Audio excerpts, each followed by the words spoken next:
The wind screams in my ears as I stumble off the bus, limbs already numb. Every heartbeat feels like an avalanche.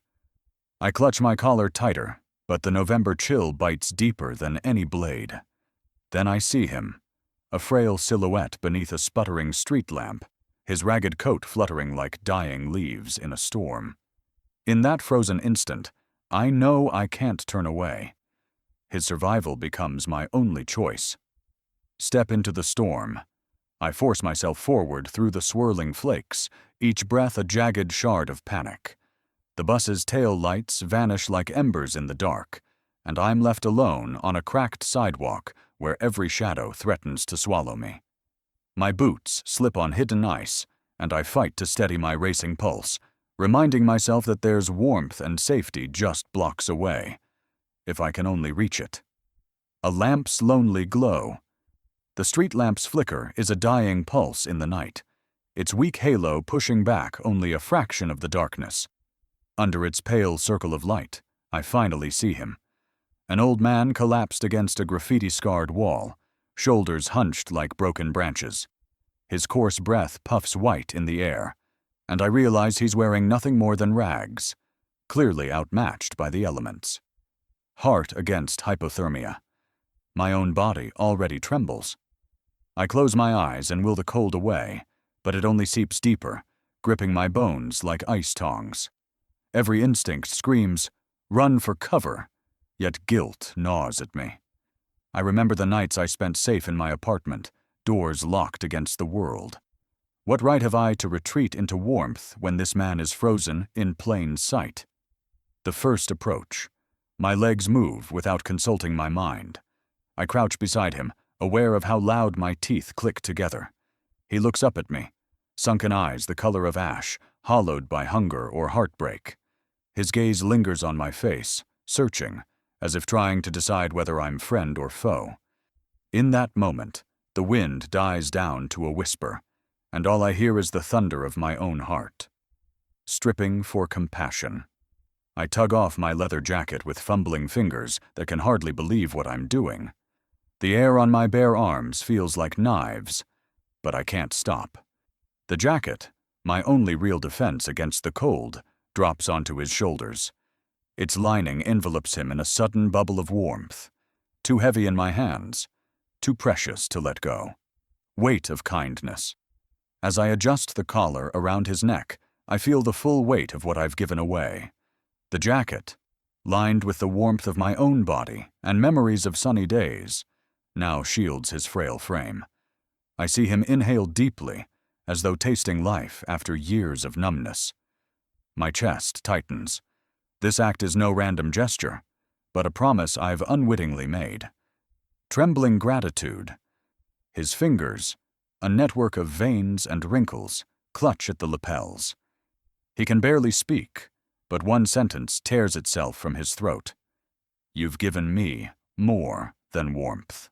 The words crackle in the frosty air, each syllable heavier than the snowflakes settling on his hair.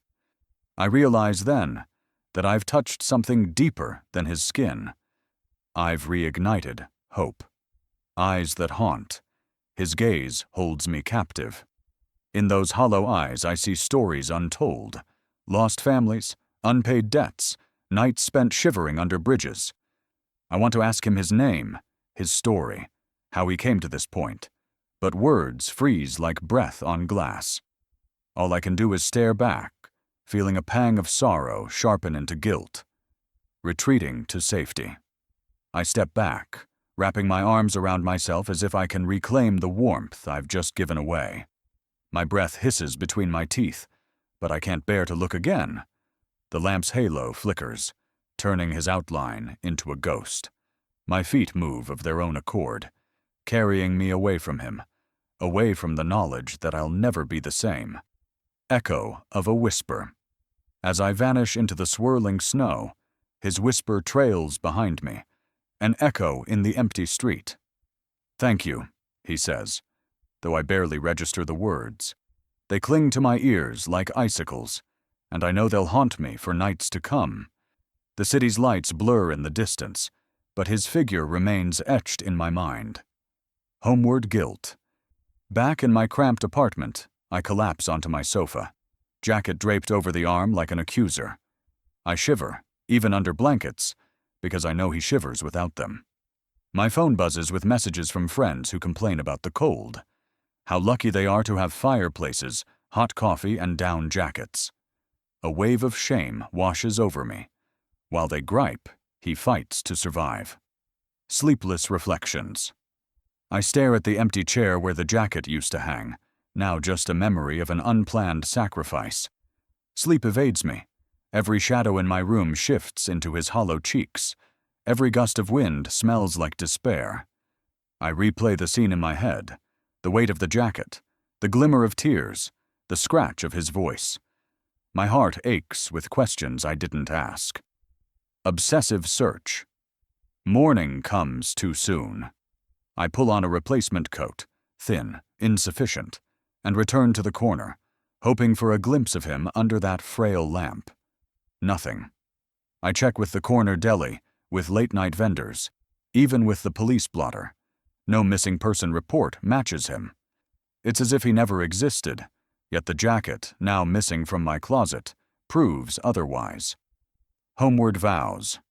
I buy blankets and leave them at nearby shelters with anonymous notes. For him, whoever he is. I call local outreach programs, describe his face, his coat. No one recalls.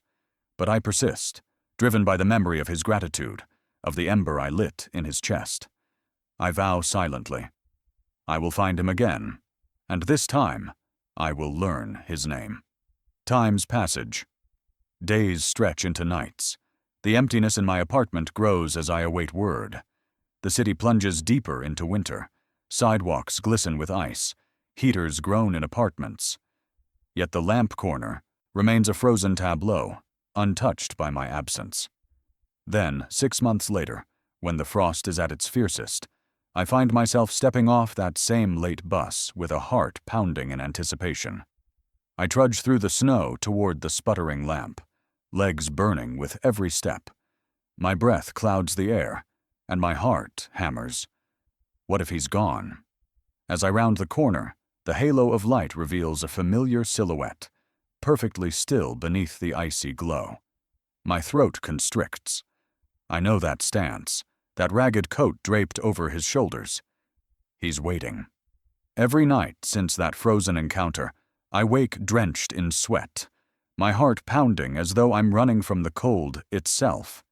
In my dreams, his hollow cheeks hover at the edge of darkness, and the weight of that borrowed coat pins me under a glacier of guilt I can't shake. I lie in bed, staring at the ceiling, the blankets bundled around my waist like a prison. The city outside my window hums with life, honking cars, laughter from bars, footsteps on slick sidewalks. But inside, my world has gone silent. My mind replays the old man's hollow gaze on a loop, his gratitude both a balm and a blade. I close my eyes, willing sleep to come, but each time it does, I'm back under that sputtering lamp, watching snowflakes melt on the collar of my jacket draped across his shoulders. Morning arrives in a pale haze. I toss aside the blankets, my body ache-ridden from another night of fitful tossing. My coat hangs on the door. Too warm, too safe. I stride straight to my desk, flick on my laptop and type, "Elderly man hypothermia street lamp missing," into every local news site I can find. I scroll through crime reports and human interest stories, but there's no mention of him. No urgent appeals for help, no shelter intake records. It's as if he never existed beyond my memory. Frustration knits my brow. I slam the laptop closed and pace. The jacket rests on a chair, its lining creased from wear. I feel a pang. Did I do enough to help him after that night? I rummage through my closet for spare blankets, then remember there's only one under the bed. I grab it anyway and head out. At the corner deli, I hold up my hand to the shopkeeper, a burly man with a kind face. "Excuse me, did you see an old man by the street lamp 6 months ago?" Ragged coat, looked half frozen. His expression flickers. "Can't say I remember anyone like that," he says, shaking his head. I thank him, swallow the disappointment, and step back into the afternoon chill. I visit 3 more shops. Each owner shrugs, each memory blank. I leave my number with a teenager stacking milk cartons.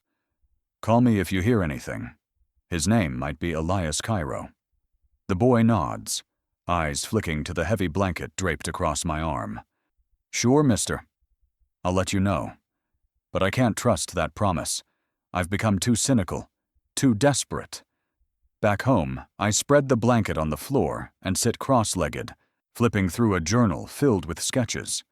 Crumpled paper litters the room, dozens of pencil portraits of his gaunt face, the lines of the jacket, the flicker of the lamp. My hand moves of its own accord, tracing shadows beneath his cheekbones, the pattern of tears frozen on his lashes. I'm not an artist, I've never claimed to be, but these sketches are the closest I can come to holding on to him. Night creeps in again, and with it, the dread of sleep. I prop myself against the headboard, blanket pulled up to my chin, and close my eyes. The moment darkness takes me, I'm there.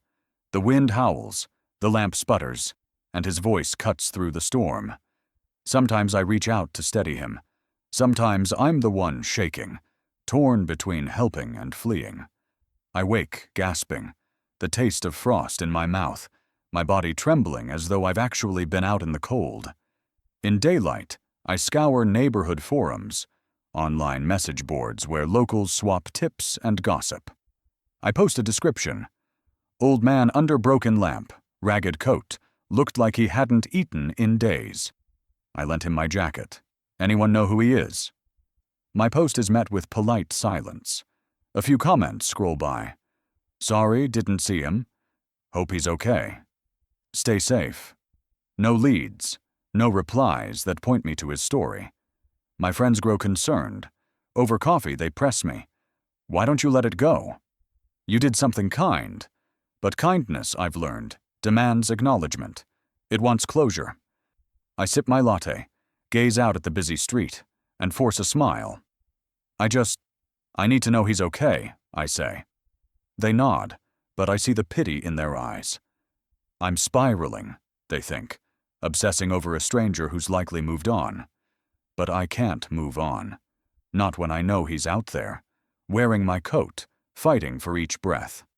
Determined, I call every outreach program listed on the city's website. Volunteers answer, soft-spoken and apologetic. We'll keep an eye out. We'll put up flyers. We'll check our drop-in centers. Each promise is a drop of hope in a vast ocean of uncertainty. I hand over my number dozens of times, my phone buzzing with delivery alerts and spam, but never the one message I crave. Sleep deprivation turns my world into a blur. At work, files swirl on my computer screen. Deadlines arrive like tidal waves I can't outrun. I find myself doodling his face in the margins of reports, my boss's voice receding beneath the roar of my thoughts. When I miss a meeting, she corners me in the hallway. Her brow is sharp, her tone sharper. Are you okay? She asks. I nod, but my heart pounds so loudly I'm sure she can hear it. I want to say, I lent my jacket to a dying man, and now I can't escape him.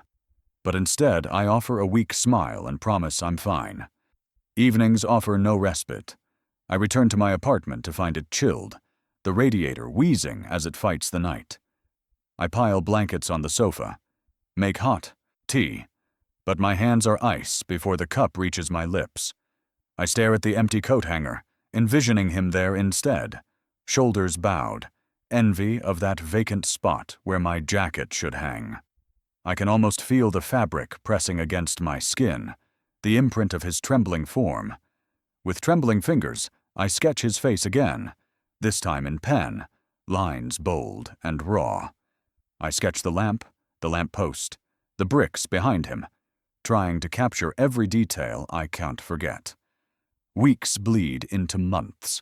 I endure sideways glances from coworkers, gentle admonishments from my family. Focus on yourself, they say.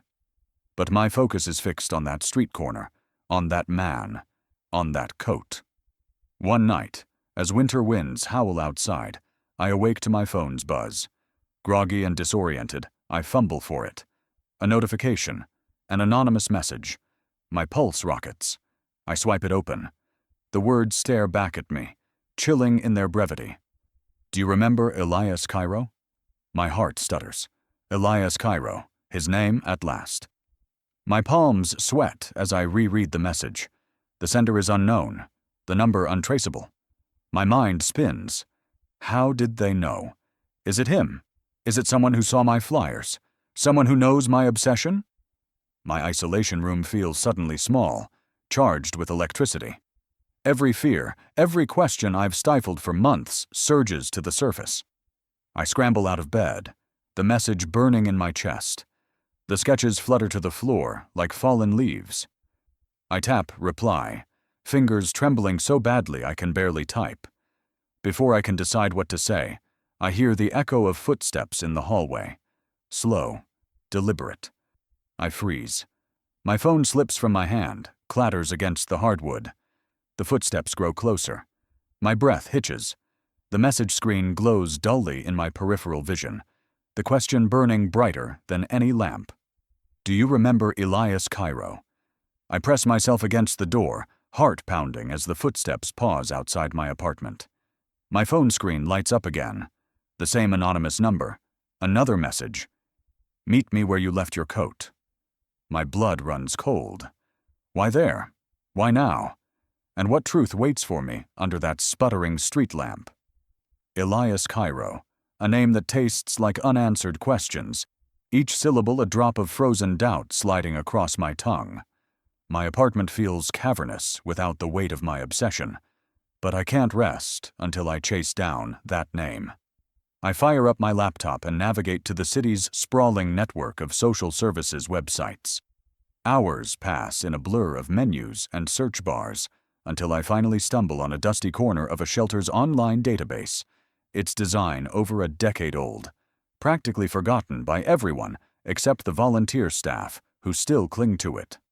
Under active missing persons, a single entry catches my eye. Cairo, Elias. Last seen November 14th, elderly male, frail build, ragged coat. My heart hammers in my chest. I click the entry, but the page offers only the basics. A photograph of a gaunt man under a flickering lamp, lips cracked from cold, eyes hollow with hardship. The image freezes me mid-breath. It's him. It has to be him. The caption reads, "No known relatives. Sheltered here until winter emergency." There's a phone number for the shelter's intake line. Fumbling, I dial. The phone rings once, twice, and then cuts through to a tired voice. "Shelter hotline. How can I help?" My mouth goes dry. I'm calling about Elias Cairo," I stammer. There's a long pause. I imagine the volunteer's eyes narrowing as they scan the same dusty digital file I just saw. "He asked after you," the voice finally murmurs, so quietly I almost don't believe it. My pulse surges. He did," I manage. There's another pause. "He said if I ever got in touch with you to let you know to meet tonight." I check my watch. It's past 7. My hands shake so badly I can't dial back for clarification. The volunteer adds, "That's all I'm authorized to say. Good luck." Then the line goes dead. No address, no further instructions, just the echo of that phrase reverberating in my head. Meet tonight. A bolt of adrenaline shoots through me. I pace my living room, the sketches of his hollow visage taped to the walls as if I'm assembling clues in a detective's lair. The snow outside pelts the window in relentless torrents, blotting the city's lights into a single, relentless white. I pull on boots, tuck my grandfather's letter into my pocket, and wrap myself in a thick wool coat. My breath fogs in front of me as I step into the stairwell. Every creak of the building feels exaggerated, as though the walls themselves know I'm about to unravel a secret that's waited 6 months to be told.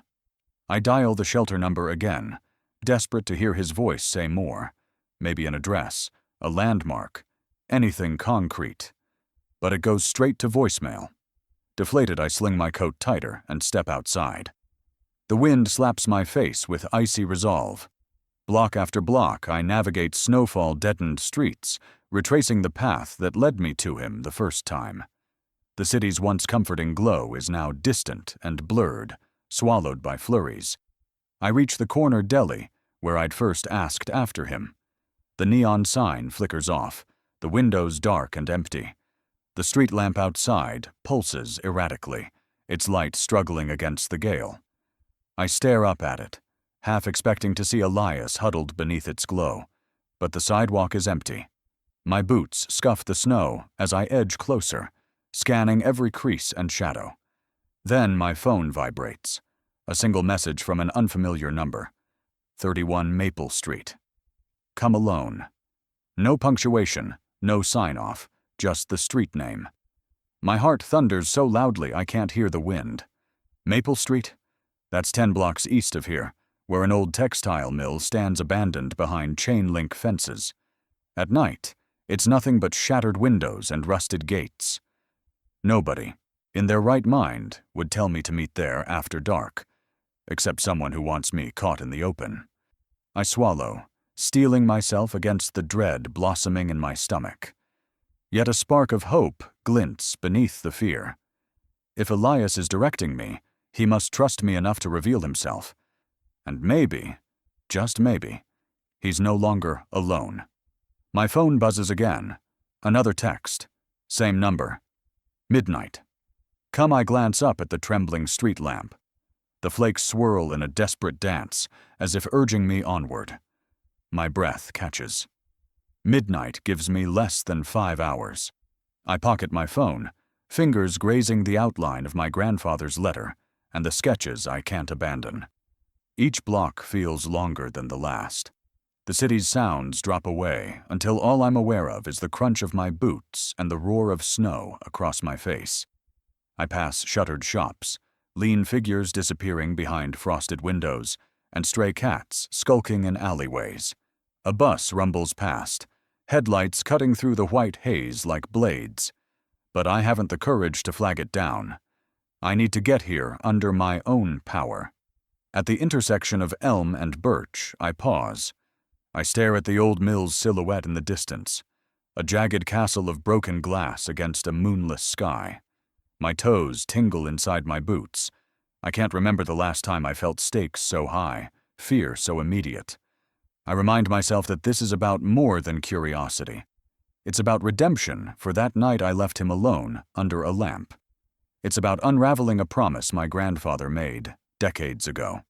I reach Maple Street at 11:40 p.m. The block is deserted. No passing cars, no distant sirens, only the static hiss of wind through leafless trees. I see the mill's perimeter fence, its padlock rusted shut, a narrow service gate crawling with frost. I check my phone. 20 minutes to midnight. I glance around, half expecting to spot a figure in the shadows. Instead, I see something half buried in snow, a scrap of leather. Heart in my throat, I stoop and clear the flakes. It's the lining from my jacket, the same pattern I pressed against Elias's shoulders. My chest constricts with disbelief. This scrap couldn't have survived without tearing. Yet here it lies, beckoning me forward. I pocket it, follow the fence until I find a loose link I can squeeze through. Hands plunged into snow, I push myself through the opening and drop into the yard. Rusted machinery looms overhead, snow piling on fractured beams. My breath hisses in the frigid air. I check my phone again, 5 minutes before midnight. I press onward, boots crunching across a courtyard littered with icy debris. At the far end, an open doorway yawns like a dark mouth. I step inside, finding myself in a cavernous hall where broken pillars line a central aisle. Moonlight streams through shattered skylights, painting the floor with shifting patterns. I hold my phone's flashlight aloft, its beam cutting through the gloom. Shadows cavort on the walls, cracks and rust stains filling them with grotesque faces. My pulse drums in my ears so loud I fear it will betray me. I call out, voice echoing. Elias? Silence. I swallow hard. My finger curls around the edge of my grandfather's letter. I step further in, coming to a raised platform at the room's center. A single folding chair sits there, facing away from me. I hesitate, breath caught in my throat. Then I hear it, a shuffle of fabric, the soft rasp of breath. I clear my voice. Elias Cairo. The chair creaks as it swivels.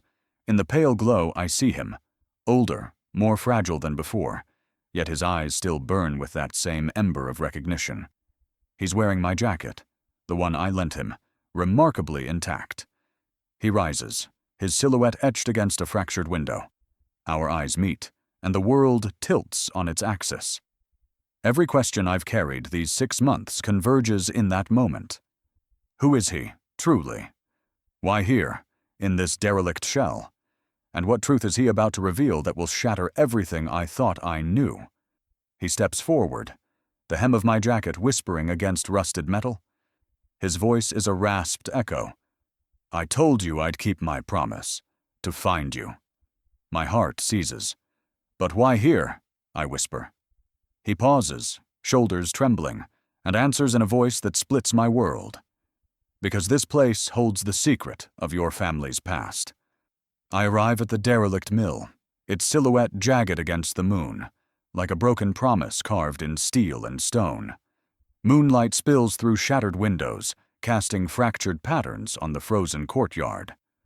I press my back against the cold brick wall and pause to steady my breath. Each inhale feels razor-sharp in my lungs. The abandoned mill looms before me, rusted girders, shattered glass, and the promise of secrets hidden in every shadow. My boots crunch over icy debris as I push open the creaking door, bracing for whatever waits inside. The air is thick with dust, and the ghostly scent of machinery long silenced. My flashlight's beam dances across broken looms, their wooden frames warped and splintered, as though frozen in mid-weave. Threads of decay hang like tattered tapestries, whispering of 100 lives that once toiled here. I swallow past the lump in my throat and step forward, each footfall echoing in the cavernous hall. I follow the faint glow of a single flickering bulb at the far end of the room. Its light pools on a low table draped in a layer of dust nearly half an inch thick. In that glow stands a lone figure, coatless, stooped, unmistakable. My heart jolts. He hasn't shaved in weeks. Gray whiskers cling to his chin. His shoulders slump under the weight of memories I cannot yet fathom. He turns, and our eyes lock. A shiver ripples through him, yet the tremor isn't from cold. It's the tremor of a man who's faced a lifetime of storms and somehow kept standing. I swallow hard. My grandfather's letter slides in my pocket, crumpled and fragile. I step closer, and the bulb sputters, casting him in half light and half shadow. He lifts a trembling hand in greeting. His voice cracks as he speaks my name. You came. The words tumble out, heavy with relief and awe. My legs threaten to buckle, but I stand firm. Elias, I whisper, testing the name on my tongue. It's real, and yet feels like a dream. He nods, eyes moist. I approach the table. My flashlight's beam settles on a photograph, yellowed at the edges, corners curled. I reach out, brushing away half a century of dust. The image reveals 2 men in naval dress uniforms, standing side by side on a ship's deck. One is my grandfather, young and proud. The other, a bearded man with eyes that mirror Elias's current gaze. My breath hitches. You knew him, I say, voice trembling. Elias watches me, waiting. I lay the photograph flat on the table and kneel to study it. The horizon behind those 2 men stretches endless, as if their journey had no end, until betrayal cut it short. He clears his throat, and I look up. His face is a map of pain and endurance. Your grandfather and I were brothers at sea, he says softly. We made a promise to protect what mattered most. But promises have a price. He pauses, as though gathering strength from the silence around us. I straighten and shine my flashlight on him. Why bring me here? I ask, swallowing the lump in my throat. The mill's machinery groans overhead, as if bearing witness. Elias's gaze flicks to the broken looms, then back to me.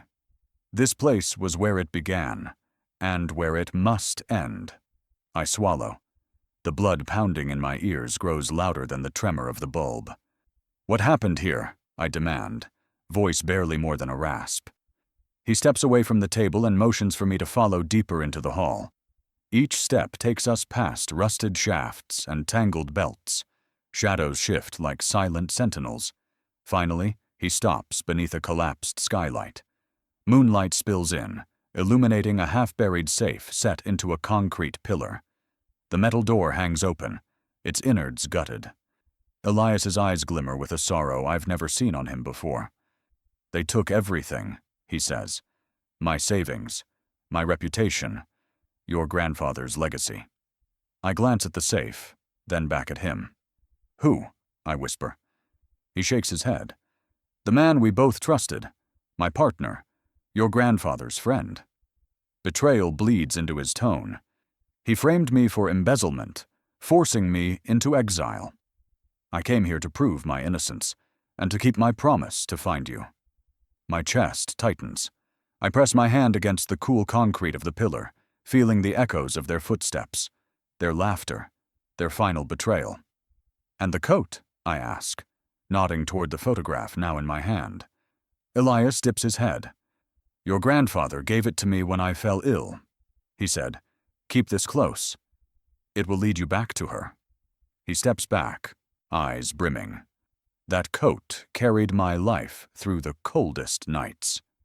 A gust of wind rattles the broken glass above, sending a cascade of moonlit shards tinkling to the floor. I shiver, not from cold, but from the weight of his words. The jacket wasn't just warmth. It was a symbol of trust, of a bond that outlasted time and treachery. I fold the photograph reverently and tuck it into my coat. Elias's gaze drops to the ground. I spent decades searching for you, he confesses, voice breaking. I only left the shelter because I thought you might need me, and because honoring your grandfather's last wish was the only thing that kept me alive. His confession echoes in the hollow hall, mingling with the ghosts of broken looms. I step closer, touching his shoulder. His skin is thin and papery.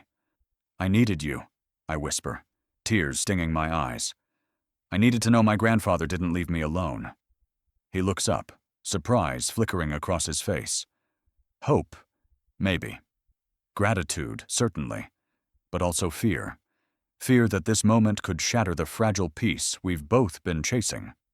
We stand together beneath the shattered skylight, two survivors bound by blood and betrayal, surrounded by ruin. The mill's walls seem to lean in, eager to consume our secrets. I swallow a sob and let my voice out in a whisper. What happens now? Elias straightens, drawing an invisible line in the dust beneath our boots. Now, he says, we finish what we started here. His eyes bore into mine. Tonight, I will show you the evidence that proves my innocence, and your grandfather's saving grace. He reaches into his coat pocket and pulls out a tarnished locket.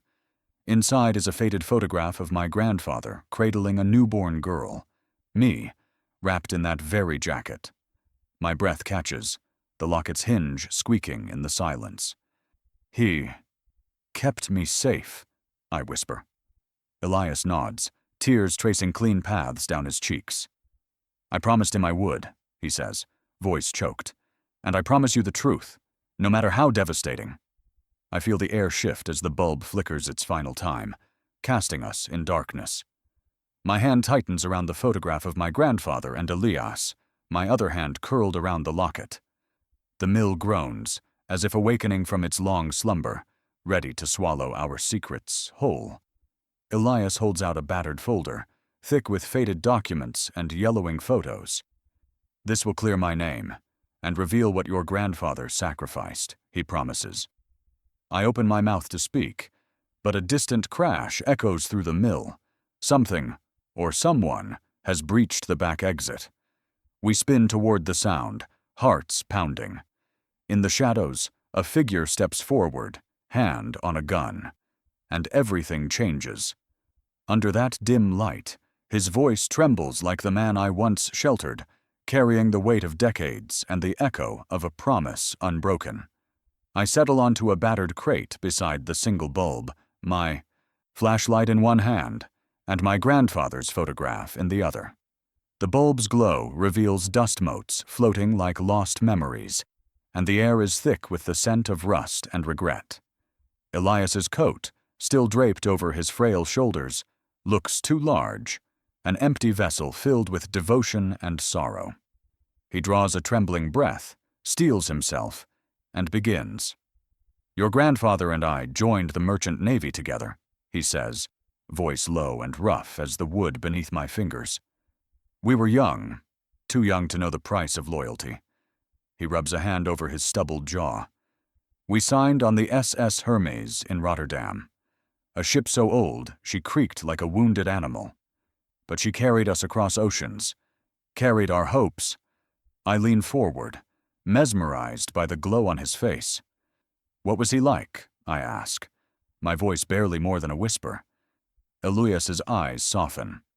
"Your grandfather was the kind of man who noticed the smallest details. The way the sun hit the deck at dawn, how the wind turned a sail into a living thing. He saved my life when I fell ill with pneumonia off the coast of Greenland." He pauses, and I feel the story's depth in the silence. "I nearly froze to death. Your grandfather carried me below deck, wrapped me in blankets, and sat with me through the worst night of my life." A tear slips down his cheek, catching the lamp's light. He brushes it away, hunching deeper into his coat. "When I recovered, I told him I owed him everything. He waved me off, saying, 'That's friendship.'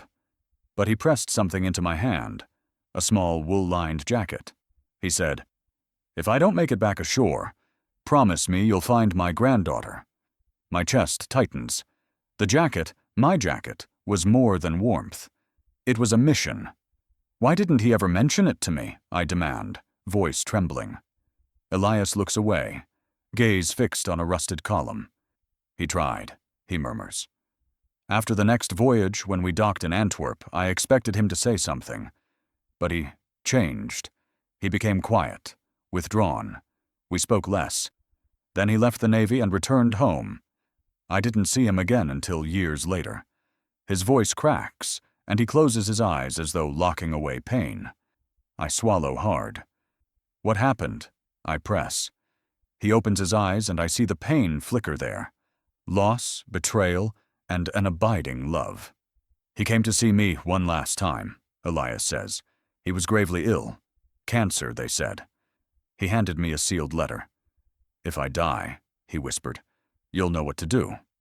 Then he smiled, touched my arm, and was gone. Elias wipes his eyes on the cuff of his sleeve. I never opened that letter. I didn't have the heart.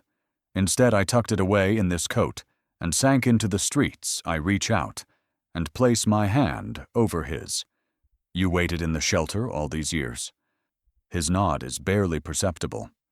"I wanted to protect you. From the pain, from the truth. But every winter, I'd feel that promise chafe against my heart. I wanted to tell you, but I was ashamed. Ashamed that I'd let your grandfather's last wish collect dust in my pocket." The lamp flickers, teasing darkness. I tighten my grip on his hand. "Show me the coat," I say softly. Elias looks at the floor, then to me, hesitation in his eyes. "It's not just a coat," he whispers. "It's proof." He reaches inside his overcoat and pulls out the crumpled envelope. Yellowed, edges frayed, the flap sealed with my grandfather's elegant cursive. "To my granddaughter." My breath catches as I cradle the envelope in both hands. The weight of it is heavier than any book or burden. I trace the ink on the flap with a fingertip, feeling the ridges of each letter. "To my granddaughter." The realization hits me like a wave. This was meant for me all along. The promise he carried through ice and exile, the jacket that saved his lungs, it was salvation for both of us. Elias watches me, eyes glistening. "I couldn't bear to open it," he admits. "I was afraid of what I'd find, of facing the life you had, the life I'd never known." My heart aches for him, a man who carried guilt as tightly as the coat itself. We opened the shelter every winter, he continues, and I'd watch the door, hoping you'd walk in. But you didn't, and I grew more afraid you thought me a beggar, a lunatic, so I stayed hidden. His voice trembles through the silence. I swallow a sob. I thought you'd disappeared, I confess. I thought I failed you when I didn't come looking. Elias shakes his head, pressing my hand. Your grandfather gave me this coat to find you, he says. I stayed alive for that promise. But I never had the courage to open his letter until tonight. He takes a steadying breath. Will you read it with me? I nod, heart hammering. With trembling fingers, I peel back the seal. The paper crackles like ice under boot heels. The handwriting is elegant, swirling across the page. I clear my throat and begin to read aloud. My dearest granddaughter, if you are reading this, I have sailed beyond the horizon of life. Know that every moment I spent at sea, I carried your safety in my heart. I met a brother in arms, Elias Cairo, whose loyalty matched mine. When I fell and could not return, I entrusted him with a coat, your coat, to guide him back to you. He has held on to my last wish for years, waiting for the moment he could fulfill it. I apologize for the secrets I kept. I hope to spare you pain, to let you find joy unburdened by my mistakes. But the truth cannot stay buried forever. Elias has evidence to clear his name, and to reveal the debts I left unpaid, sacrifices I made for our family. My love is with you always. Trust him, and know that kindness, even in the darkest hours, can light a path home. Forever yours, grandfather. I close the letter, my vision blurred. The words echo in the lamplight.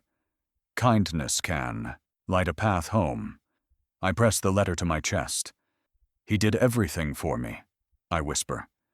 Elias nods, tears shining in his eyes. And now it's time for me to fulfill my promise completely. He reaches into his coat's inner pocket and withdraws a small leather-bound notebook. These are his logs, voyage records, correspondence, proof of the embezzlement that nearly destroyed us both. My breath catches at the sight of that notebook, the ledger that can exonerate him, the evidence that will unveil the truth behind my grandfather's final voyage. I look up, meeting Elias's gaze. In his eyes, I see the kind of unwavering loyalty my grandfather once showed him. Together, he says, voice firm despite the quiver, we'll finish this story. A sudden gust rattles the bulb, sending shadows leaping across the walls. The mill seems to exhale around us, as though eager to release its secrets. I stand, placing the letter and photograph in my coat pocket, notebook in hand. Elias rises beside me, shoulders straightening with newfound purpose. I shine my flashlight toward the far wall, where the shadows deepen into a formidable silhouette. We need to leave, I say, voice steady but urgent. Elias nods, and we turn toward the exit together, two souls bound by the past, ready to forge a future in the light of truth. Elias's trembling voice stops me as I reach the rusted door. There's one more thing, he whispers. From the shadows he pulls out a water-stained photograph showing three men, my grandfather, Elias, and a third figure whose face I recognize as mine. Beneath it, a scrawl reads, "The Betrayer." I freeze, heart pounding. Who is he? I ask. Elias's face darkens as he replies, "He's the reason we fell apart." I break the seal. Each word bleeds remorse and unspoken love, the paper trembling like a heartbeat under my fingertips. The envelope crackles as I pull out the letter, its edges frayed and yellowed by time. Under the dim glow of my bedside lamp, I unfold the single sheet and stare at the looping script, my grandfather's handwriting, precise and deliberate, yet uneven in places where emotion must have caught the pen. The ink has faded to a soft brown, but every phrase stands out like a confession carved into wood. I inhale, steeling myself for the depth of truth I'm about to unearth. My dearest granddaughter, I owe you an apology for a lifetime of secrets. I thought I protected you by burying the past, but I see now I only built walls between us. In the years after the war, I was entrusted with dreams bigger than one man could carry. I enlisted the help of a loyal friend, Elias Cairo, to safeguard those dreams, and through him, your safety. My chest tightens as I read his promise to Elias, a vow that no matter what storms I weathered, Elias would stand between you and any harm. He recounts late-night confessions in hushed cabins at sea, the small kindnesses exchanged in the dark, and the weight of choices that lingered long after the ports were behind them. I realize this letter was meant to convey more than instructions. It was a lifeline cast across decades. Elias had told me of betrayal, not a theft of coin, but of trust. My grandfather's friend-turned-enemy had stolen not only funds meant to save their ship, but also twisted their personal bond into a weapon. My grandfather writes of that final voyage, how they carried supplies to remote islands, only to find the crates missing and the underwriters bankrupt. It was the third mate's embezzlement, he explains, that forced them into silence. He threatened to expose us both, the letter reads, claiming we rigged the ledgers to line our pockets. Tears blur the lines of ink as I trace the words. This letter is both balm, healing the wounds left by unanswered questions, and blade, cutting into the core of my family's legacy. I feel the flicker of a memory, a distant conversation I overheard as a child, my parents speaking in lowered tones about money vanishing from the estate. I'd dismissed it as adult drama. Now I see it was the first stitch in a tapestry of silence. My grandfather continues, describing how he handed Elias that coat, the one I wore under the lamp, asking him to find me if the unthinkable happened. He speaks of nights Elias sat in empty rooms, coat on his lap, waiting for my name to echo in the night. He writes of his own final days spent scribbling logs and letters, determined to leave a breadcrumb trail for my sake. Forgive me for leaving the path so dark, he pleads. Know that every moment I hid the truth was to shield you from pain. I fold the letter against my chest, tears spilling onto the brittle paper.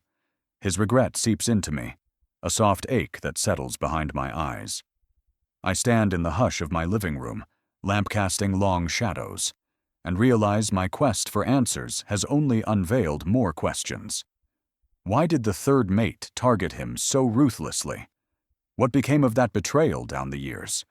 And why did Elias choose homelessness over confrontation? I reach across the coffee table for Elias's battered notebook, the one he pressed into my hands beneath the mill's dim light. Its leather cover is cracked, edges curling with moisture. I open it to the first page. Voyage logs, entries charted in a tight, desperate hand. I scan the dates, years of meticulous notes interspersed with blank pages, then more entries.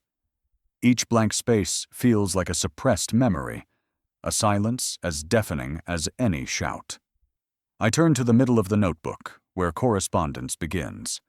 Letters from my grandfather filled with encouragement, pleas for discretion, and hints at an impending storm. One letter mentions clandestine meetings in remote ports.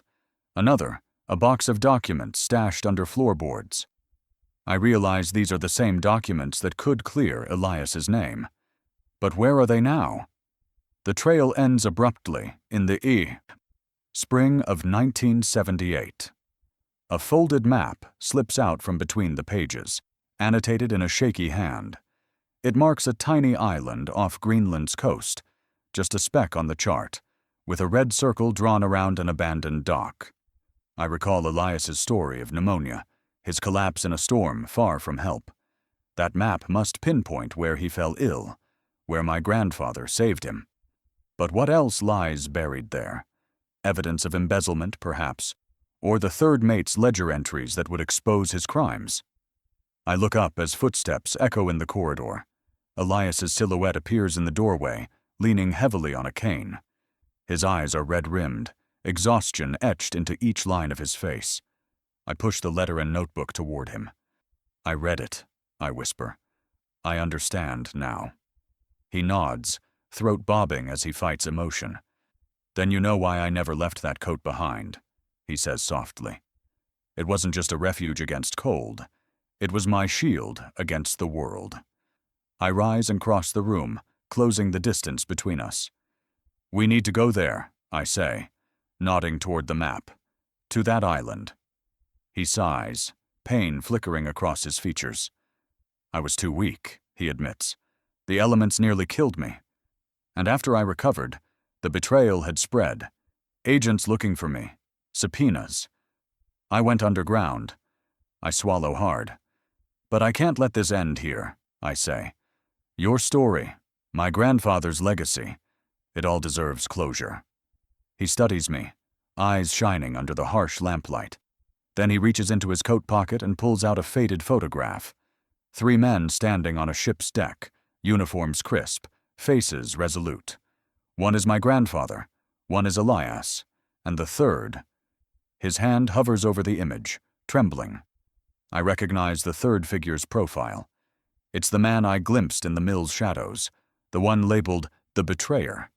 My breath hitches. Elias folds the photo carefully and tucks it into my coat pocket. His name is Jonas Vance, he says, voice low. He was our third mate. He orchestrated the ledger fraud, turned creditors against us, and framed me for embezzlement.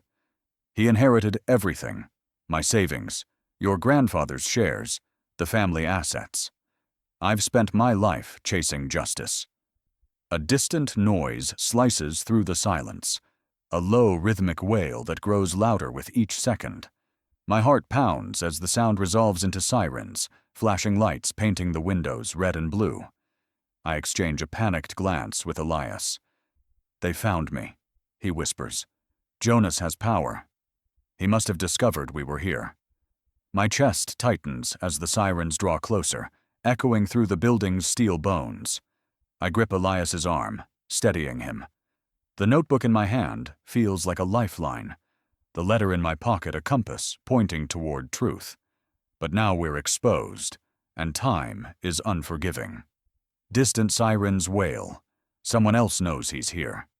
Footsteps thunder on the stairs, outside, growing nearer. I swallow hard, eyes locked on Elias. We have to move, I whisper, voice cracking. He nods, face resolute, yet haunted. Together, we slip into the shadowed corridor, the weight of our shared past propelling us into the unknown. Footsteps thunder on cracked concrete as we flee deeper into the mill, our panic rising like steam trapped in broken pipes. We burst from the gallery of shattered looms into a yawning corridor, walls scarred by rust and graffiti. Elias's heavy boot scrapes against a twisted metal grate, sending sparks flying. He hobbles forward, clutching his side where the bullet grazed him, but his eyes burn with the same resolve that saved him at sea. My heart pounds as the echo of our pursuers' boots grows louder behind us. Every breath tastes of dust and fear, but I force myself to keep moving. This maze of decaying machinery offers our only chance. Around a corner, we skid to a halt before a locked emergency exit.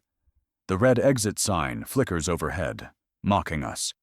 I slam my shoulder into the metal door, but it barely budges. Panic surges through me like wildfire. Elias doubles over with a groan, pressing a hand to his wound. He shoots me a fierce look. Find another way, he gasps, voice tight as a rigging line pulled taut. I spin, scanning the darkened passageways for an alternate route, heart hammering in my ears. Here. I point to a narrow shaft between 2 collapsed girders, barely wide enough to fit through. Elias's eyes narrow. I can't, he rasps. Too sharp. But I press his shoulders into my back, leveraging strength born of desperation. His old sea instincts kick in. He lowers himself onto his haunches and inches forward, grit etched on his face.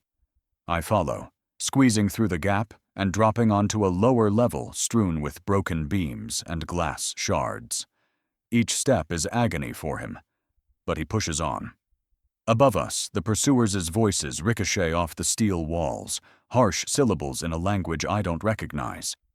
I hug Elias's side, guiding him toward a heavy conveyor belt platform rusted to stillness. Slender cables dangle overhead like nooses, and conveyor paddles lie scattered like fallen wings. I grab Elias's hand. "This way," I whisper, leading him along the narrow catwalk. His breathing is ragged, but the sea in his bones keeps him upright. We round another corner and find ourselves in the weaving room, where rows of dust-coated shuttles sit abandoned. I spot a maintenance ladder and clamber up, hauling Elias after me. From this vantage, I glimpse our hunter, a broad-shouldered man in a dark coat, moving with lethal purpose. In his hand glints a pistol. My blood turns to ice. I grip Elias's arm. "He's here for him," I mutter. Elias's jaw tightens. "He's Jonas Vance," he breathes. "My betrayer." The ladder gives a life-and-death tremor beneath our weight. Behind us, the sound of metal boots climbing. Jonas is splitting the distance between us. I fumble with the platform railings, desperate to find something to slow him. My fingers close around a length of wire mesh. I rip off a jagged strip and hiss as it cuts my palm. Elias presses himself against the wall, grit and resolve in his eyes. "On 3, he whispers. I nod, thumb poised over the wire strip. 1, 2, 3. We launch the mesh like a net, and it tangles around Jonas's ankle as he steps onto the catwalk. He curses and fires a shot. Ricochet sparks light the gloom, but the wire holds him. He staggers, pistol arm raised, but the mesh binds his leg. Elias pushes me away, limping toward the ledge. We scramble down the ladder, hearts pounding with the thrill of temporary reprieve. Behind us, the mesh slackens, and Jonas yanks it free, sliding grotesquely toward us. We reach the far wall, where a gaping hole in the brickwork glares like a toothless maw.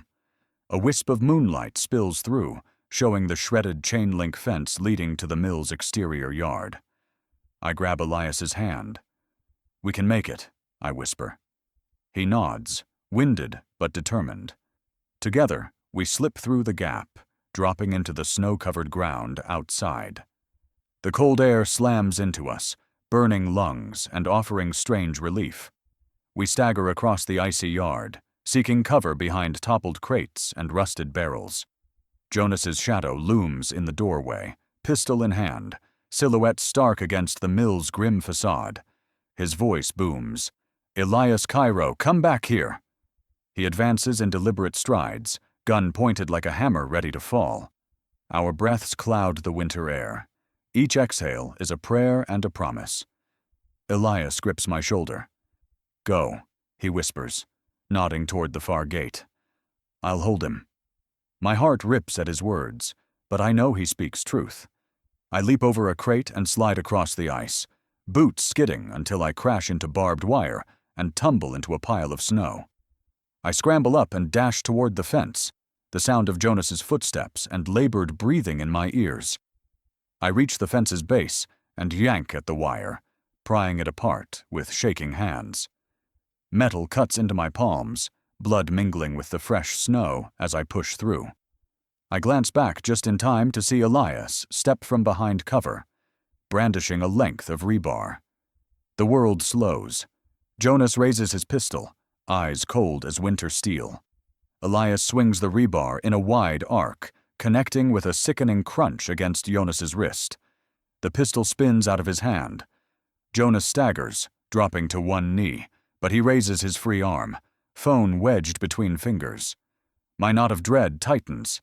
He's summoning reinforcements. Elias charges, old sailor's strength fueling him. He drives the rebar into the snow, forcing Jonas backward until the fallen fence bars his retreat. Jonas gasps, blood seeping from his wrist wound, eyes blazing with fury. Elias stands above him, chest heaving, rebar balanced like a shepherd's crook. For a beat, the Wigaisa world holds its breath. Two men bound by betrayal, locked in the coldest of duels beneath a sheet of snow. My breath fogs in my throat as I realize the next movement will decide everything. Elias's justice, or Jonas's last-ditch survival. Jonas snarls Elias's old nickname, traitor, and lunges forward. Elias swings the rebar, but Jonas sidesteps, blood splattering the snow. He reaches for a hidden knife at his belt. I scream as the blade flashes under the moonlight, and time fractures in a single heartbeat. Will Elias stand, or will betrayal claim him once more? The shot reverberates through me. Blood blooms on Elias's sleeve, a dark living stain that colors the night with betrayal. The metallic crack of the gunshot stills my world. For a heartbeat, everything freezes.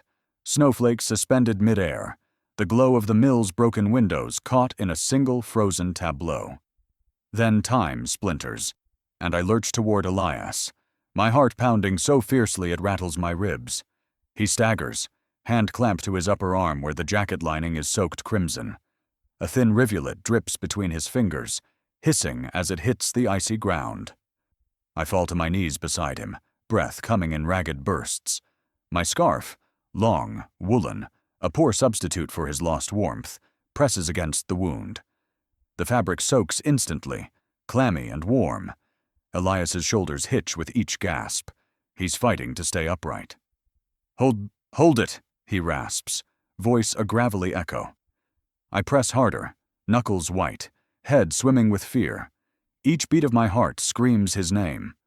Above us, the night air trembles with the weight of that shot. I glance over my shoulder. Jonas Vance stands framed in the mill's shattered doorway, pistol still raised, hand trembling.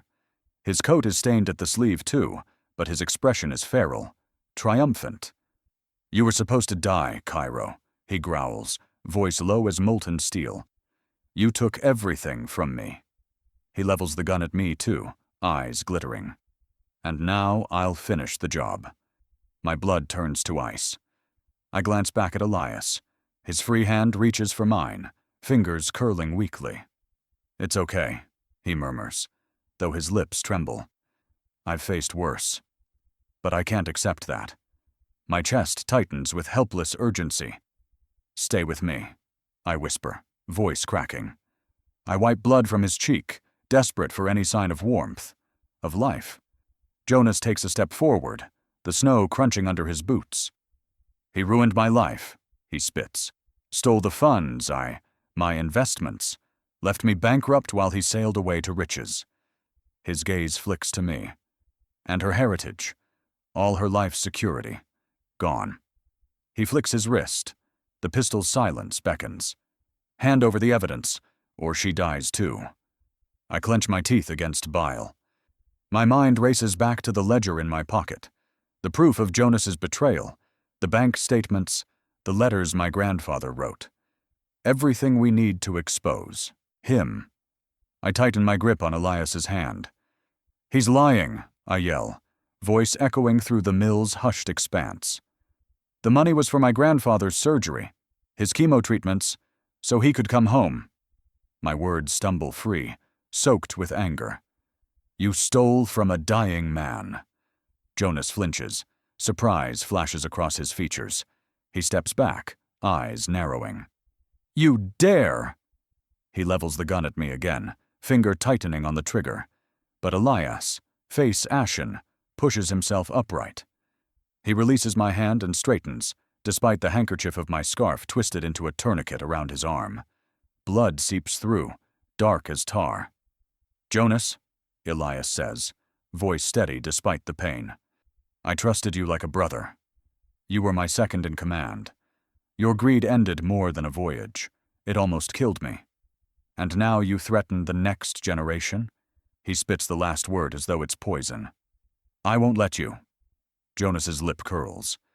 "You have no claim," he snarls. "Your name is mud. Nobody will believe your lies over my wealth and influence." He tilts his head at me. "She'll perish in this cold before anyone arrives." His confidence drips like acid. I glance toward the mill's exit. Darkness stretches beyond, dotted with faint city lights. The sirens we heard earlier have faded into uneasy silence. We're alone here, at the mercy of Jonas's wrath. I grip Elias's shoulder. "We have to stall him," I whisper. "Keep him talking until help comes." Elias nods, jaw clenched. I meet Jonas's gaze head on. "You want the evidence? Fine. I'll give it to you." My voice trembles, but I stand as tall as I can. Jonas's eyes flick to the notebook's bulge in my coat pocket. "Hand it over," he spits. I take a slow step forward, then, like ripping off a bandage, I yank out the pistol from his waistband in one fluid motion. Jonas roars in anger and lunges at me, but Elias, despite the wound, rushes forward like a storm. He grabs Jonas's wrist, wrenching the pistol free. The weapon skitters across the snow. I reach for it, but Elias slams Jonas back against a rusted column. The impact echoes like thunder. Jonas's good arm arcs to regain footing, but Elias seizes him by the collar. Their faces are inches apart, two former brothers-in-arms locked in primal fury. Jonas hisses, spittle flecking his lips. "You betrayed us both," he snarls. Elias's eyes glint with rigid sorrow. "I upheld my promise," he answers softly. "To protect her." He shoves Jonas aside. Jonas crashes to his knees, clutching his jaw. I scoop up the pistol and press it into Elias's uninjured hand. "Don't," I whisper fiercely. "Let the law handle him." My voice is a plea. Elias's gaze flicks to the pistol, then to Jonas's kneeling form. His wounded arm trembles. He lowers his hand, pistol clattering onto the mill floor. The snow crunches in the silence of his surrender. Behind me, distant, sirens wail, urgent and alive. Red and blue flashes dance across the broken windows, painting the steel beams in frantic strokes. I press my forehead against Elias's shoulder as the sound crescendos. The world tilts. Relief and fear and exhaustion colliding. Jonas looks up, face streaked with blood and tears. He wipes his mouth with a shaking hand. "I will tell everything," he stammers. "I'll testify, expose the ledgers, the wire transfers. I swear it."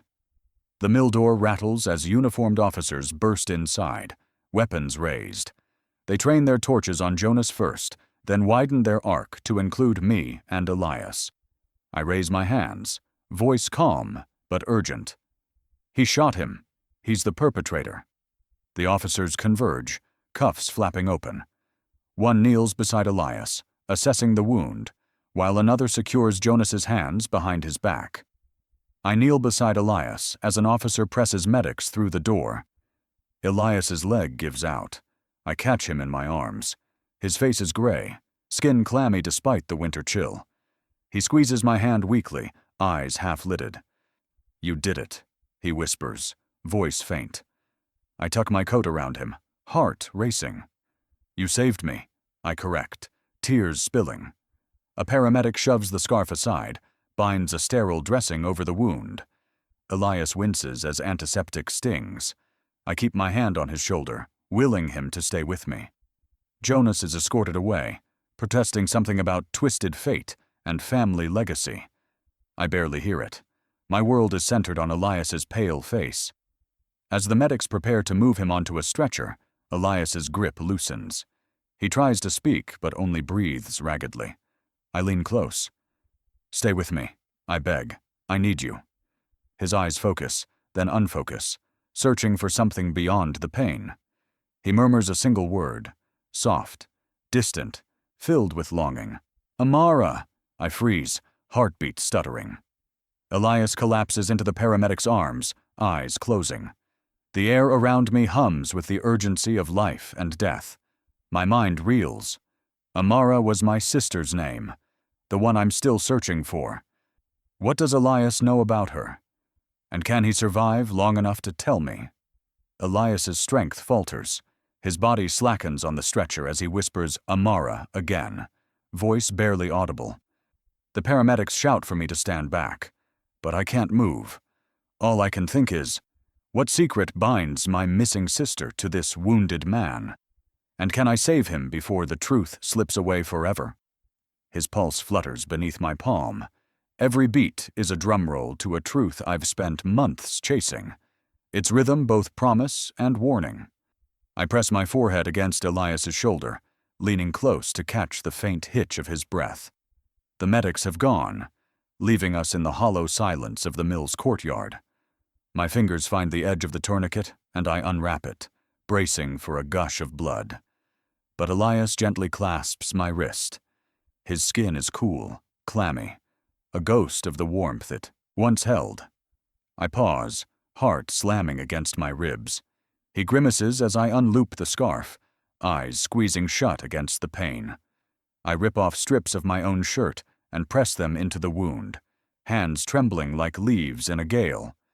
The blood seeps between my fingers, warm and slick, as I tighten the makeshift bandage. Each knot I tie feels like a vow, to keep him alive, to uncover every hidden fragment of our shared past. Between gasps, Elias props himself against a battered crate. Snowflakes land on his hair, melting into damp rivulets that trace the lines of age etched on his face.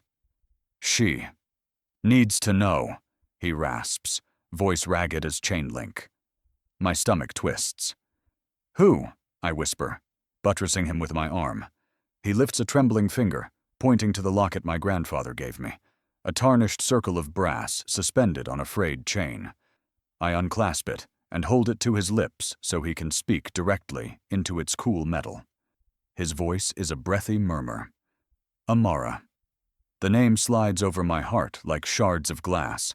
I mouth her name. My sister. She needs to know. His eyes blaze with fierce urgency. I swallow, pressing my knuckles to my mouth to stifle a sob. He rests his head against the crate, gaze distant. When he learned of my illness, he withdrew from view, Elias says. He refused treatment unless the money came from our joint fund, funds we both thought were safe. He pauses, blood trickling from his lips. Jonas siphoned it off. Our savings vanished. Your grandfather's surgery stalled. I stayed silent, fearing the scandal. He paid with his health. My breath stutters. Memories flicker. My mother's tearful phone call. The hush that fell over the house when I asked why grandfather never spoke of his naval days. I should have pressed for the truth then, but I'd been too young, too trusting. Now I grasp the scale of his sacrifice. Elias closes his eyes, as though traveling back through decades. He wrote letters, pleaded with me to confront Jonas, to reclaim the money. I was coward. I feared I'd lose you if I challenged him. His voice cracks. I let him suffer in silence. A fresh tear rolls down his cheek. I brush it away, pressing my palm to his brow. You did what you thought best, I say, voice trembling. He never blamed you? Elias's lips quiver, and he shakes his head. He blamed me, he whispers. With his final breath, he told me to protect you. From the truth, from pain. His hands fumble for mine. But now, I lean forward, catching the locket's chain between my fingers. The brass gleams dully under the mill's cold light.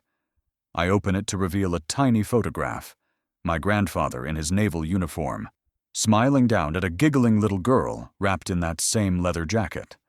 My breath catches. I recognize her bright eyes, her chubby cheeks. It's me, as a toddler, reaching up to touch his face. He treasured that moment. Elias continues, voice softer. That day he spoke of a future, a promise of family. Jonas stole that future too. He coughs, head dropping. I slide my arm around him, pressing him upright. We'll fix this, I vow. We'll restore his legacy and clear your name. He nods, eyes glistening with gratitude and unshed tears. There's more, he says, voice hushed. Documents. Ledgers. Letters hidden at the island dock. The last piece of proof is buried under the old Keys warehouses. His breath hitches. I press the locket to my heart. We'll go there, I promise. Tomorrow. Elias's gaze drifts to the mill's entrance. It won't wait, he warns. Jonas has eyes everywhere. My heart hammers. We'll move tonight, I decide, rising to help him up. He leans on me, steps unsteady but determined. The snow stings my cheeks as we make our way toward the service gate. I haul open the padlocked chain-link fence, the metal biting into my gloves. Elias swivels one shoulder forward to slip through. I follow. Outside, the mill's walls stretch into darkness, veins of cracked masonry illuminated by distant streetlights. The city hum is a low pulse beyond the mill's perimeter. a reminder that life carries on, unaware of our reckoning. We reach my car, parked behind a line of derelict trucks. I fumble with the keys and start the engine, its purr a small comfort. Elias slides in beside me, closing his eyes as the seat reclines slightly. I wrap my jacket around his shoulders, tucking the locket beneath his shirt for warmth. As I pull onto the snowy road, his voice stops me. "There's one other thing," he says, eyes trained on the night road ahead. "Your mother, she kept a journal." He coughs, resting his head back. "She wrote about a sister she lost. A baby left at a port hospital. Jonas found her, and hid her." My grip tightens on the steering wheel. "Amara," I whisper, realization dawning. "That's why she disappeared." Elias nods, eyes closing. "She was the collateral in his greed," he murmurs. "He promised not to harm you." If I stayed silent. My chest burns. All the pieces snap into place. The adoption papers, the unspoken tension between my mother and me, the nagging void I felt in my childhood. Elias's gaze softens. "She deserves the truth," he says, "as does your mother." The road curves beneath a bridge. Headlights carve a path through the flakes, drifting like ghosts. I pull over at a deserted rest stop, our first refuge. I turn off the engine. Silence floods the cabin, broken only by Elias's shallow breaths. I place my hand on his, thumb brushing the top of the locket. "We'll finish this," I vow. "We'll find Amara, expose Jonas, and honor your promise." His eyes flutter open, gratitude warming his pale face. He smiles weakly. "Then I can rest," he whispers. Finally. I rest my head against his shoulder, scanning the journal tucked into my coat pocket, its leather cover cracked, its pages filled with half-remembered family lore. Outside, the lampposts glow like silent witnesses. Snow settles on the car roof. Elias slips into unconsciousness, clutching my hand, and the faded photograph of a young woman I recognize as my sister, Amara. My breath catches as I realize Jonas's betrayal stretches far beyond ledgers and lies. It reaches into the very heart of my family.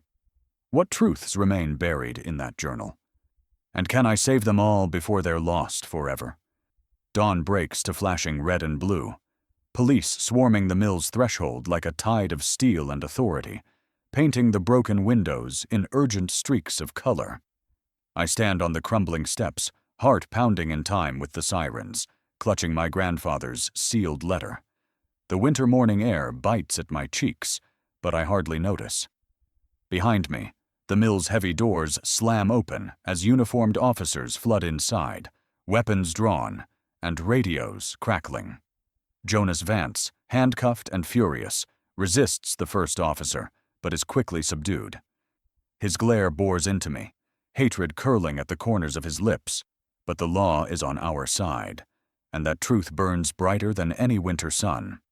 I step forward, raising the letter high. Its yellowed edges and my grandfather's flowing script catch the dawn light. "This," I call out, voice ringing clear despite the chaos, "is the final piece of evidence." An officer approaches cautiously, taking the letter as though it might ignite. I watch his eyes scan the flap, my grandfather's handwriting, and then he nods to his partner, who carefully unfolds it. Inside are the instructions, the apologies, the ledger entries, and the clear trail of funds that exonerate Elias and prove Jonas's embezzlement. The officers exchange glances, and one murmurs, "This changes everything." Jonas sputters protests, but he's cut off by the commanding voice of Detective Sinclair, whose presence I first glimpsed in the courthouse photos Jonas tried to destroy. He strides forward, raincoat flapping, and addresses the assembled officers. "We have probable cause for charges of fraud, conspiracy, and attempted murder." As the police lead Jonas away, I feel Elias's arm slip around my shoulders. He leans on me, pale but triumphant, as the weight of decades of injustice begins to lift. His eyes meet mine, tired, grateful, resolute, and I know this moment was worth every sacrifice. The officers place Jonas into a waiting cruiser, its lights spinning like a vortex of retribution. I swallow hard, watching the car pull away, Jonas's face shrinking in the rearview window until it's just another ghost fading into the dawn. Detective Sinclair approaches, crisp and professional. He offers Elias a hand up and nods at me. "Miss, this letter and the accompanying documents will go straight to criminal court," he says. "Mr. Cairo, we'll get you safely. To the hospital." Elias smiles, a weary curve of relief that lights his battered face. "Thank you," he whispers, voice thick with emotion. As Elias is guided into the ambulance, a swarm of reporters descends on the scene. Camera flashes like fireflies, microphones thrust forward. One journalist calls out, "Sir, can you tell us what this letter says? How did you prove your innocence?" I step forward, heart hammering as memories of my grandfather's final promise flood back. Kindness can light a path home. I trace the dust on the mill's threshold, recalling the night I lent my coat, the countless dreams of finding him again, the haunting nights of restless searches. Reality blurs for a moment as the truth settles. Justice has been served. I clear my throat, lifting my chin against the cold breeze. My grandfather entrusted Mr. Cairo with a coat, and with his last wish, I announced to the cameras. He asked Elias to find me, and to protect our family's name. Elias kept his promise. A reporter's flash ignites memories of my own heartbeat, slowing in the spotlight.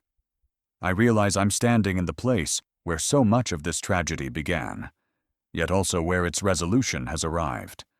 This has been a long journey of guilt, hope, and unspoken debts, I continue, voice steady even as tears sting my eyes.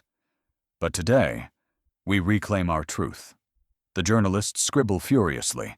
One asks, "What happens next for you?" I glance toward the ambulance where Elias lies on a stretcher, blanket pulled up to his chin.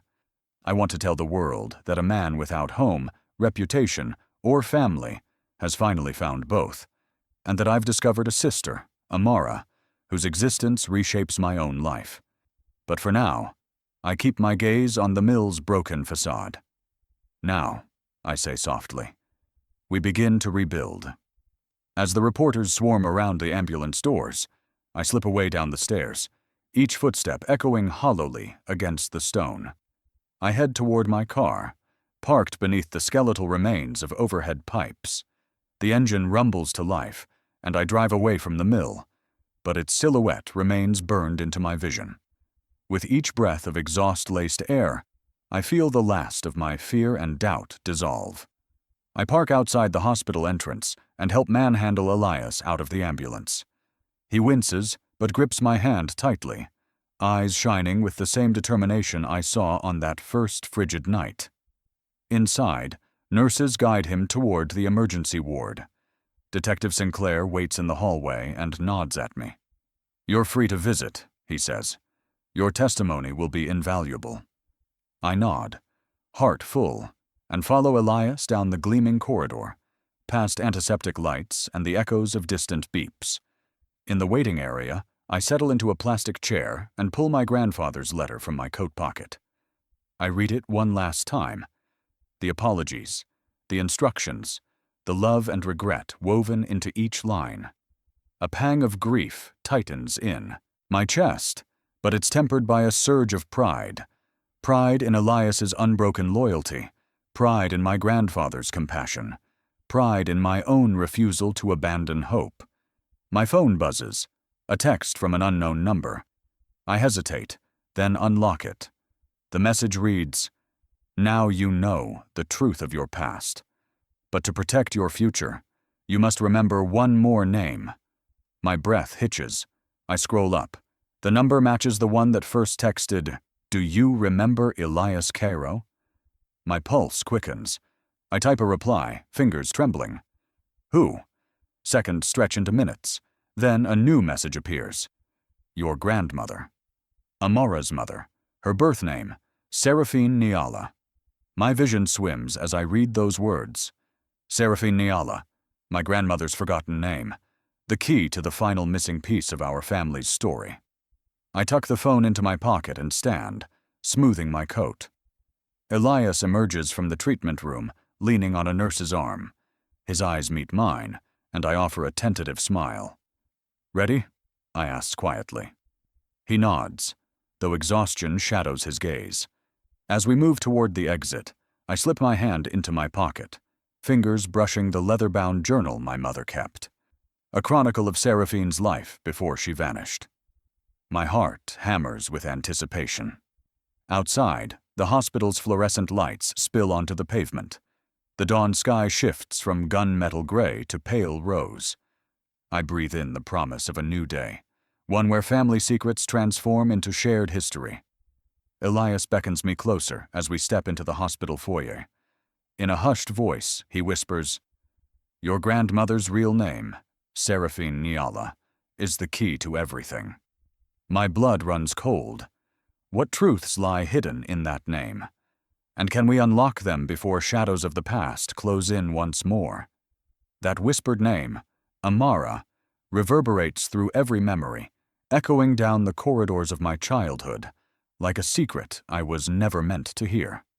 I barely remember pulling into my driveway, brain humming with his confession.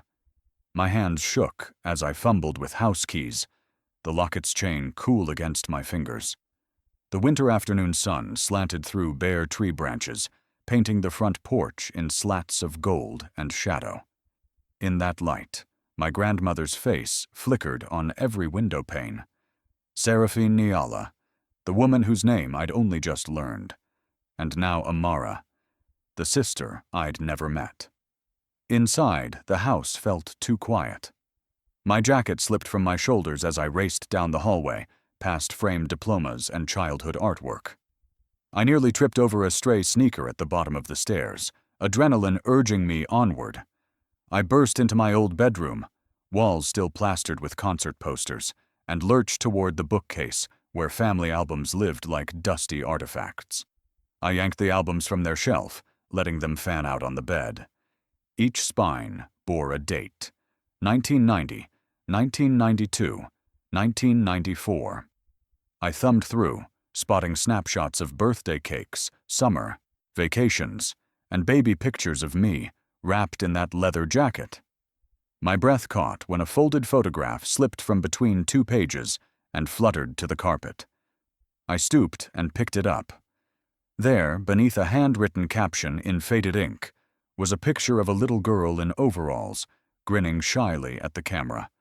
Beneath her, in my mother's careful cursive, 2 words: Amara, 1987. My heart thundered. I traced the edges of her face with my fingertip, her nose, her eyes, recognizing a family resemblance so strong it felt like déjà vu. My phone buzzed in my pocket. A message from Detective Sinclair confirming Elias's stable condition. I ignored it, pressing my thumb over the photo's corner as if the act would tether reality. The quiet hum of the heater felt oppressive.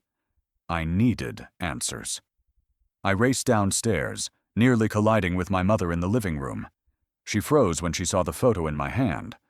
Her eyes, once warm and steady, darkened with something I'd never seen before: guilt, fear, and a mother's sorrow.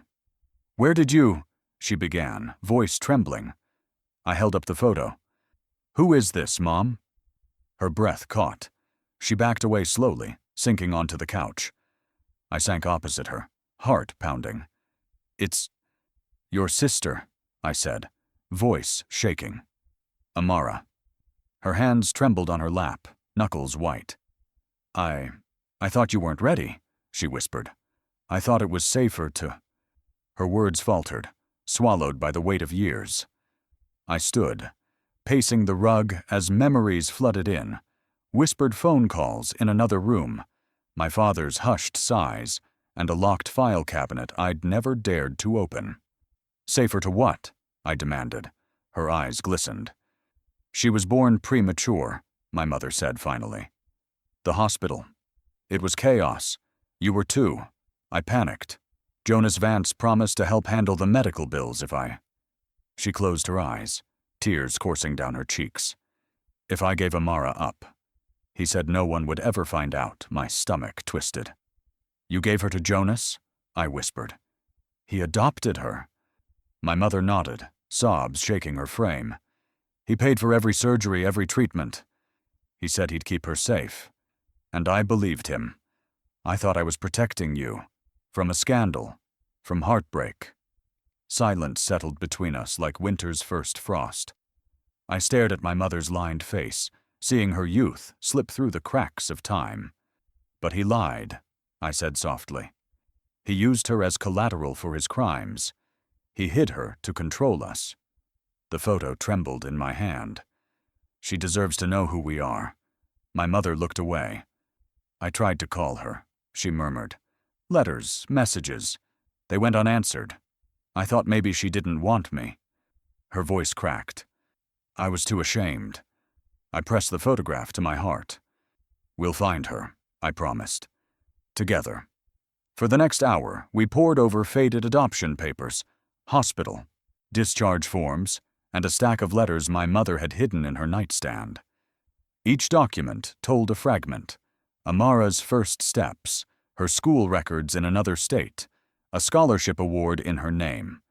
She'd become a young woman, brilliant and kind, never knowing the family she left behind.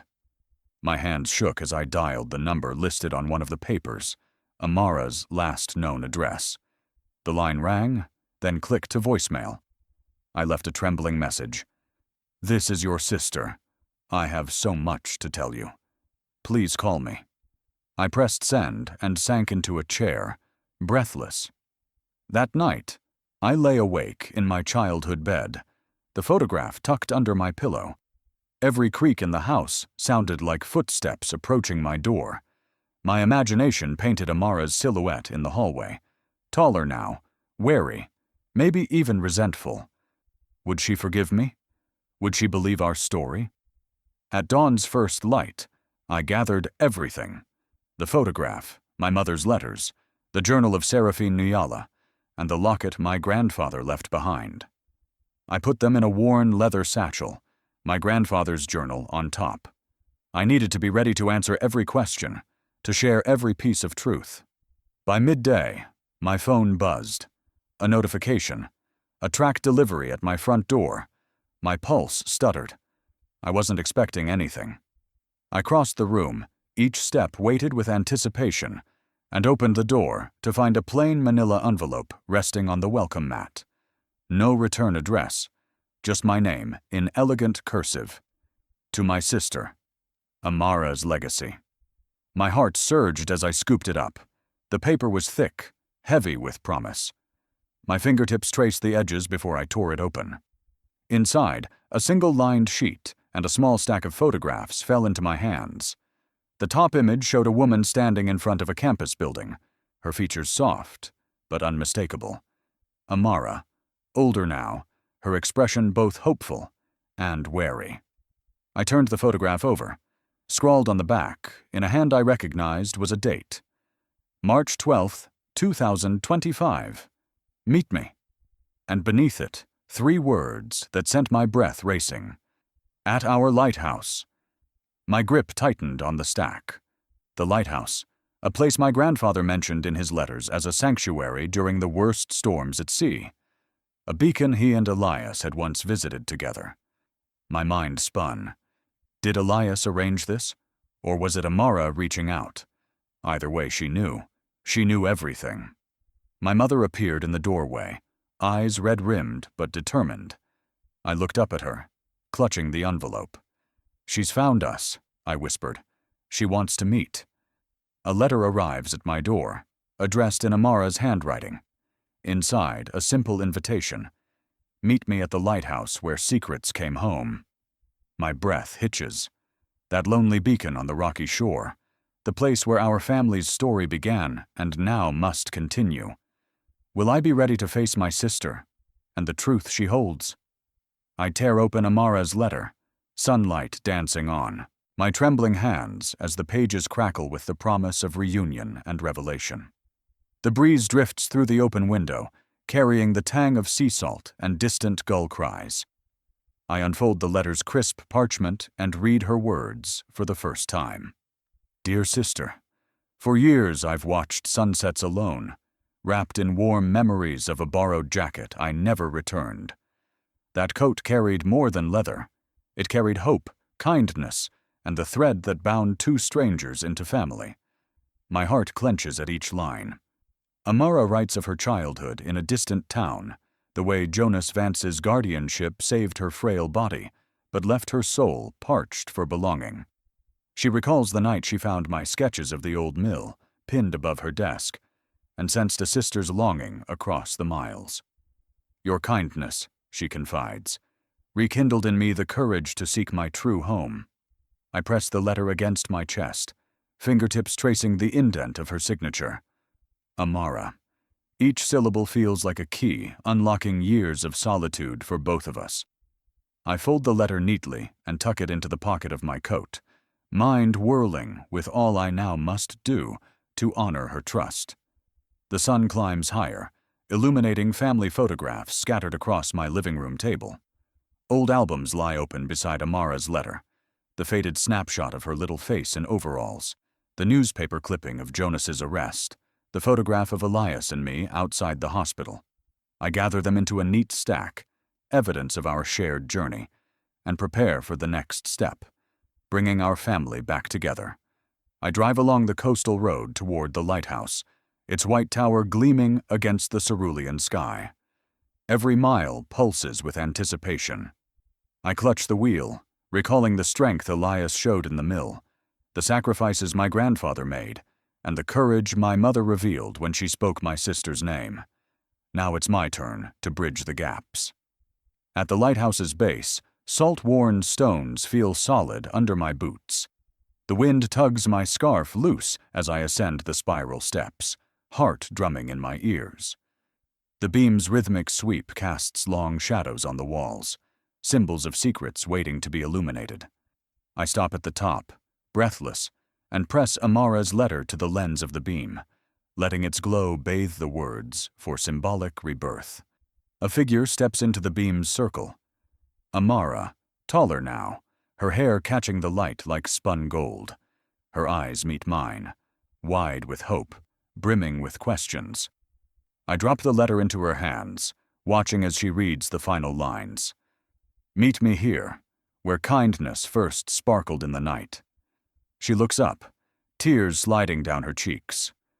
I never thought I'd see you, she whispers, voice trembling. I step forward, wrapping her in a hug tight enough to close the years of distance between us. Her warmth seeps into me, confirming that small gestures can ignite legacies. We spend the afternoon on the rocky outcrop, below the lighthouse, sharing stories over the crash of waves. She tells me of foster homes, of school plays she watched alone, of the sketches she copied from my journal until she knew every page by heart. I tell her of the night I lent my jacket, of the man who waited in the snow, and of the chain of events that led me to this moment. Each confession draws us closer, stitching our souls with empathy and understanding. When the sun dips low, we climb back to the lantern room. Amara unwraps her coat, the same leather jacket, restored and soft with time. She slips it onto my shoulders and smiles. Now the chain is complete, she says. I return the gesture, pressing my jacket around her, feeling the warmth of both fabric and family. That evening, I drive with Amara back to the city, recounting Elias's tale and our grandfather's legacy. She listens, eyes bright with admiration. I make a silent vow. I will help her reclaim every fragment of her story, reunite her with our mother, and see that Jonas's betrayal is fully atoned. We arrive at the hospital where Elias convalesces. The corridor's fluorescents hum overhead as I guide her to his room. The door opens, and there he sits, frail but smiling, clutching the locket and the notebook like sacred relics. His eyes light up when he sees us together. You found each other, he breathes, voice thick with emotion. You've honored his promise. He reaches out to hold both our hands, completing the chain of warmth that began with a simple act of kindness. Amara crouches beside Elias's bed, presenting her copy of my grandfather's journal, its pages now annotated with her own memories. "Your sacrifice saved me," she says softly, "and his kindness saved us both." Elias's weathered face crumples into tears as he nods, pride and relief washing over him.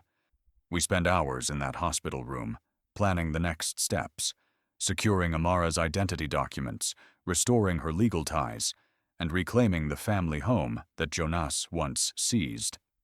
We laugh as we imagine her moving into the attic room where I once played, and I promise to fill it with new memories, birthday celebrations, late-night chats, and the quiet comfort of knowing I have a sister. As twilight falls, I step into the hallway for air. The city lights glitter through the windows, distant and inviting. Amara's laughter trails behind me, mixing with the hospital's soft beeps and murmurs. I breathe deeply, heart full of hope and resolve. As I step outside into the cool night air, I sense someone watching, and turn to see a lone figure leaning against the lamppost, Jonas Vance, eyes narrowed and lips curling into a cold smile. His presence here, now, means he's not finished. My breath catches as I realize our chain of warmth may be the only thing strong enough to hold back the shadows he still commands. If this story of kindness and family touched you, please like and subscribe to stay connected. Drop a comment below sharing which moment moved you most and what you'd like to see next. Share this video with friends who believe in the power of a single act to change lives. And don't forget to turn on notifications and follow us on social media so you never miss an update or behind-the-scenes sneak peek.